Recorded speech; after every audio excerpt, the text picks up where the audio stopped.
ಎತ್ತ ಓಡುವೆ ಓ ಮನುಜ, ಕೊನೆಗೆ ಉಳಿವುದೂರುಲು ನಿಜ. ನರನ ಕುಟಿಲತೆ ಅತಿ ಸಹಜ, ಕೊಳೆತ ಮನಸ್ಸುಗಳ ಸಾಮ್ರಾಜ್ಯ. ಆ ದಿನಗಳು ಜರಿದವು, ಮಿಡಿವ ಮನಸ್ಸು ಮಣ್ಣಾದವು. ಕೈಯ ಹಿಡಿದು ನಡೆಸುವವರು ಇಲ್ಲ, ಎಲ್ಲ ಮರೆಯಾದರು. ಮರೆಯಾದರು ಮರೆಯಾದರು ಸರಿ ಸಜ್ಜನ, ಮರೆಯಾದರು ಮರೆಯಾದರು ಮರೆಯಾದರು ಹೊಸ ಕಾಲಕ್ಕೆ ಕಳೆದೋದರು.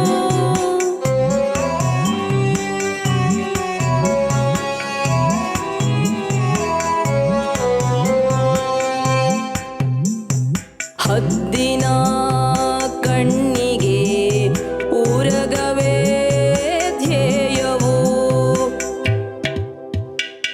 ಅಜಗರ ಗಮನವು ಎಂದಿಗೂ ಮಂಡೂಕವು.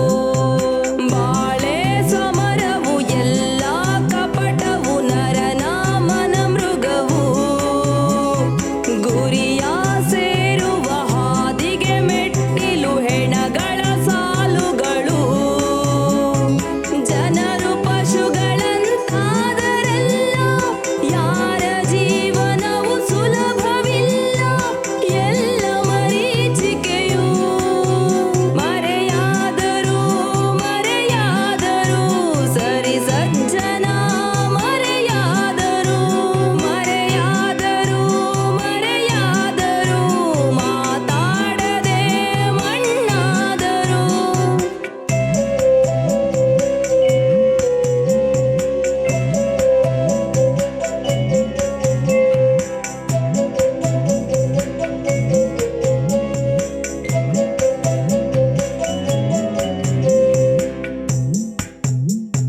ಬಡವನ ಜೀವನ ಹಾಸಿಗೆ ಹುಡುಕಾಟವು,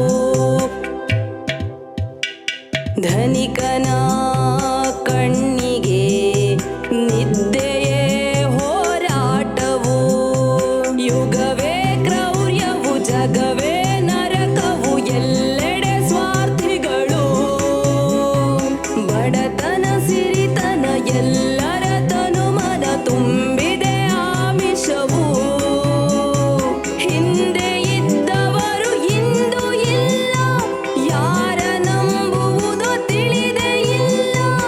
ಎಲ್ಲ ಯೋಮಯವು ಮರೆಯಾದರು ಮರೆಯಾದರು ಸರಿ ಸಜ್ಜನ, ಮರೆಯಾದರು ಮರೆಯಾದರು ಮರೆಯಾದರು ಸದ್ದಿಲ್ಲದೆ ಶರಣಾದರು.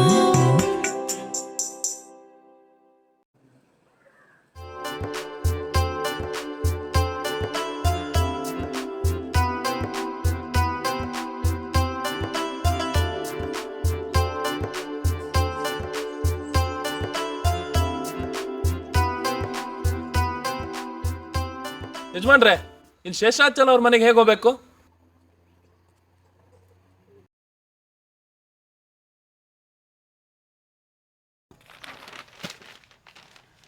ಹೊರಗಿಂದ ಕಿರ್ಚಿದ್ರೆ ಗಂಟ್ಲೋಗುತ್ತೆ, ಒಳಗೆ ಬಂದು ಕೇಳಿದ್ರೆ ಮನೆ ಸಿಗುತ್ತೆ.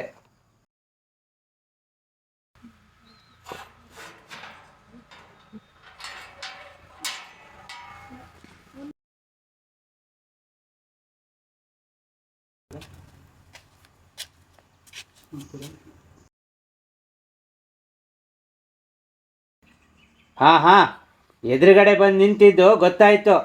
ಮುಂದೆ ಏನಾಗ್ಬೇಕು ಹೇಳಿ. ಈ ಊರಲ್ಲಿ ಶೇಷಾಚಲ ಅಂತಿದಾರಂತಲ್ಲ, ಅವ್ರ ಮನೆಗೆ ಹೋಗ್ಬೇಕಿತ್ತು.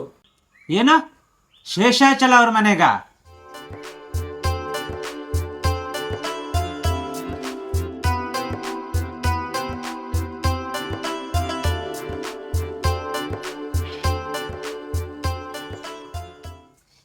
ಗರ್ಭಗುಡಿ ಮುಂದೆ ನಿಂತು ದೇವಸ್ಥಾನ ಎಲ್ಲಿ ಅಂತ ಕೇಳ್ದಂಗಾಯ್ತು.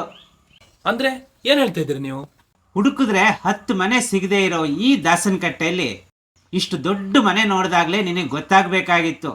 ಇದೇ ಶೇಷಾಚಲನ್ ಮನೆ ಅಂತ. ನೀನು ಹುಡುಕ್ತಾ ಇರೋ ಶೇಷಾಚಲ ನಾನೇ. ನೀನು ಯಾರು ಹೇಳು?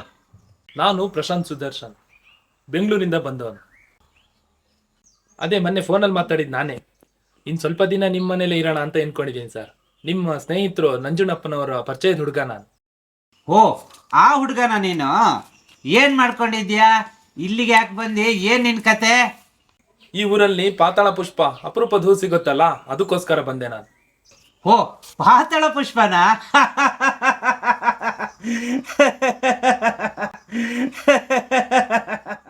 ಪಾತಾಳ ಪುಷ್ಪ ಸಿಗೋದು ಅಷ್ಟು ಸುಲಭ ಅನ್ಕೊಂಡಿದ್ಯಾ? ಅದನ್ನ ಕಿತ್ಕೊಂಡು ಹೋಗೋದಿರ್ಲಿ, ಕಣ್ಣಿಗೆ ಕಾಣೋದೇ ಕಷ್ಟ. ಅಂಥದ್ರಲ್ಲೂ ಆಗಾಗ ಕೆಲವರು ಕಿತ್ಕೊಂಡು ಹೋಗ್ತೀನಿ ಅಂತ ಬರ್ತಾರೆ. ಆದ್ರೆ ಬರಿಗೈಲಿ ಹೋದವ್ರೆ ಜಾಸ್ತಿ. ಹುಟ್ಟದಾಗಿಂದ ಇಲ್ಲೇ ಇರುವ ನಾವೇ ಆ ಹೂವನ್ನ ಒಂದು 3-4 ಸಲ ನೋಡಿರ್ಬೋದು. ನೀನು ಇವತ್ತು ಅಲ್ಲಿಂದ ಬಂದ್ಕೊಂಡು ಆ ಹೂವನ್ನು ನೋಡೋದು ಅಷ್ಟು ಕಷ್ಟನಾ ಅಂತ ಹೇಳ್ತೀಯಲ್ಲ, ನಿನಗೆ ಏನು ಹೇಳೋಣ? ಹಾಗಾದ್ರೆ ನಾನು ತುಂಬಾ ದಿನ ಇಲ್ಲಿರ್ಬೇಕಾಗತ್ತೆ ಸರ್. ಏನಪ್ಪ, ಎಲ್ಲ ನಿರ್ಧಾರ ನೀನೇ ಮಾಡೋ ಹಾಗಿದೆ. ಗೊತ್ತು ಗುರಿ ಇಲ್ದಿದ್ದವ್ರನ್ನ ಇಷ್ಟೊತ್ತಿಲ್ಲಿ ನಿಲ್ಸ್ಕೊಂಡಿರೋದೇ ದೊಡ್ಡ ವಿಷಯ. ಅಂಥದ್ರಲ್ಲಿ ನೀನು ಯಾರು ಅಂತಾನೆ ಗೊತ್ತಿಲ್ಲ. ನೀನನ್ನು ಹೇಗಯ್ಯ ನಾನು ಮನೇಲಿ ಇಟ್ಕೊಳ್ಳಿ?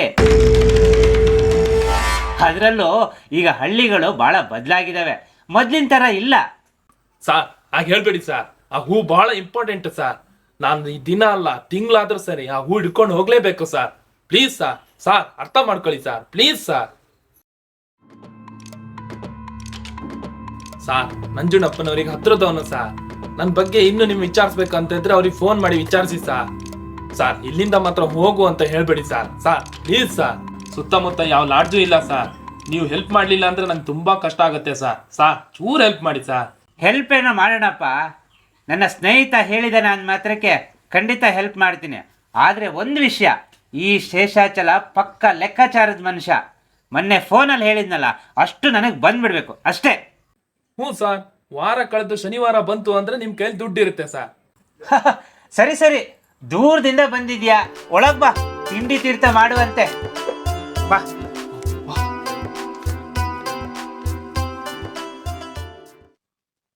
ಶ್ರೀ ಪೂರ್ಣಲಾಡ್ ಶೃಂಗೇರಿ.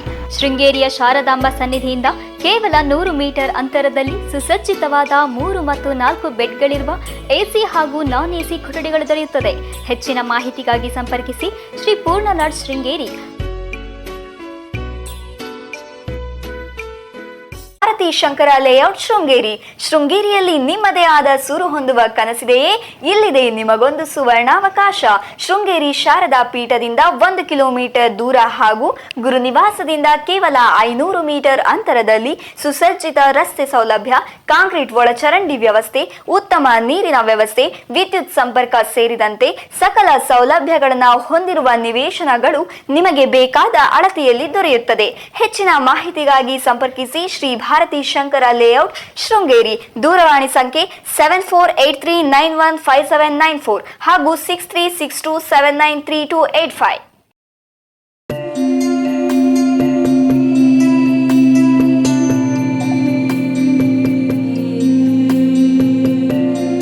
ಅಬ್ಬ, ಬಿಸಿಲಲ್ಲಿ ದಣಿದು ಬಂದವರಿಗೆ ತಂಪಾದ ಪಾನಕ ಕೊಟ್ಟು ಹೊಟ್ಟೆ ತಣ್ಣಗೆ ಮಾಡ್ತೀಯಮ್ಮ. ನೋಡಮ್ಮ, ಎಲ್ಲದಕ್ಕೂ ಒಂದು ಸಮಯ ಬಂದೇ ಬರುತ್ತೆ. ಆ ಸಮಯ ಬರುವವರೆಗೆ ನಾವು ಕಾಯಬೇಕಾಗತ್ತೆ. ಆವಾಗ ಎಲ್ಲದೂ ಸರಿಯಾಗತ್ತೆ. ಏನು ಸಮಯನೋ ಏನು ಶಂಕರಪ್ಪನವರೇ, ಆ ಸಮಯ ಬರುವಷ್ಟರಲ್ಲಿ ನನ್ನ ಸಮಯನೇ ಮುಗ್ದೋಗಿರುತ್ತೆ. ಯಾಕಮ್ಮ ಅಷ್ಟು ನಿರಾಶೆ ಆದರೆ ಹಾಗೆ? ಜೀವನ ಅಂದರೆ ಇಲ್ಲಿಗೆ ಮುಗ್ದು ಹೋಯ್ತು ಅಂತ ತಿಳ್ಕೊಂಡಿಯ? ಇಲ್ಲ ಕಣಮ್ಮ, ಮಕ್ಕಳ ಮದುವೆ, ಮೊಮ್ಮಕ್ಕಳು ನಿನ್ನ ಜೀವನದಲ್ಲಿ ಇನ್ನೂ ಬೇಕಾದಷ್ಟು ನೋಡ್ತಿರ್ತಾರೆ. ನೀನು ಈಗಲೇ ಈ ರೀತಿ ತಿಳ್ಕೊಂಡ್ರೆ ಹೇಗಮ್ಮ? ನಿಮಗೆ ಗೊತ್ತಲ್ಲ ನಮ್ಮನೆ ಬಗ್ಗೆ, ಹೊಸ್ದಾಗೇನು ಹೇಳಬೇಕಾಗಿಲ್ಲ. ಸಂಧ್ಯಾಗೊಂದು ಮದುವೆ ಮಾಡಬೇಕು, ಸುನಿಲಗೊಂದು ದಾರಿ ತೋರಿಸ್ಬೇಕು. ಹೀಗೆ ಆದರೆ ನನ್ನ ಜವಾಬ್ದಾರಿ ಮುಗಿಸೋದು ಯಾವಾಗ? ಆ ಜವಾಬ್ದಾರಿಯ ಮಾತು ಯಾಕಮ್ಮ? ಕಷ್ಟ ಸುಖ ಅನ್ನೋದು ಎಲ್ಲರ ಜೀವನದಲ್ಲೂ ಬರೋದೆ. ಅದಕ್ಕೆ ನೀನು ತಲೆ ಕೆಡ್ಸ್ಕೊಂಡ್ರೆ ಹೇಗಮ್ಮ? ಅವ್ರ ಮನೆ ಕೆಲಸ ಮಾಡ್ಕೊಂಡು ಜೀವನ ಸಾಗಿಸೋಳು ನಾನು. ಸುನಿಲಂಗೆ ನೋಡಿದ್ರೆ ಜವಾಬ್ದಾರಿನೇ ಇಲ್ಲ. ಹೀಗೆ ಮಾಡಿದರೆ ಹೇಗೆ? ದಿನ ಬೆಳೆದಾದ್ರೆ ನನ್ನ ಹತ್ರನೇ ದುಡ್ಡು ಕೇಳ್ತಾನೆ. ಏನಮ್ಮ, ಆ ಹಳೆದನ್ನೆಲ್ಲ ನಿನ್ನ ತಲೆಯಿಂದ ತೆಗೆದು ಹಾಕ್ಬಿಡು. ಮುಂದೆ ಏನಾಗಬೇಕು ಅನ್ನೋದ್ರ ಬಗ್ಗೆ ಯೋಚನೆ ಮಾಡು. ನಿನ್ನ ಮಗ ಸುನಿಲ್ನಿಗೆ ಅವನಿಗೆ ಒಳ್ಳೆ ಒಂದು ಕೆಲಸ ಕೊಡಿಸಿ ಅವನಿಗೊಂದು ಮದುವೆ ಮಾಡಿಬಿಟ್ರೆ ಎಲ್ಲ ಸರಿಯಾಗುತ್ತೆ. ಅದ್ರ ಜವಾಬ್ದಾರಿ ನನಗೆ ಬಿಟ್ಬಿಡು. ಮದುವೆನಾ? ಅವನಿಗ ಯಾಕೆ ನಮ್ಮ ಕೈಯಾರೆ ಒಂದು ಹುಡುಗಿ ಜೀವನ ಹಾಳು ಮಾಡೋದು?